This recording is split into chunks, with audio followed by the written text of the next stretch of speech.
Mas mauuna pa kasi yung mga subpina namin sa'yo. Pero pa kayong naalalamang magsasampa ng kaso si MJ, sino? Si Makabaho? Walang niya kasi siyang nilalang, kaya siguro binigay na ng Diyos yung pagkakataon na ako yung makabangga niya para magwakas na siya. Di ba mga kabahombre?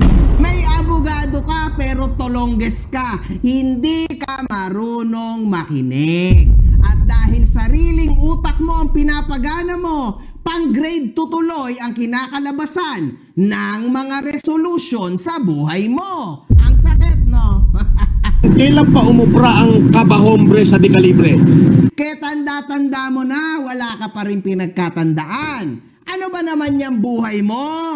Norman gusgusin, habang buhay ka na bang ganyan? Akala ko ba hindi ka magfa-file ng complaint? Akala ko ba hindi ka magkakaso? Ano ba akala mo? Mapapataob mo ang totoong tao sa kabulastugan mo? Tapos na yan laro mong yan. Totoo yung bulong-bulungan na nakahanap ka talaga ng katapat.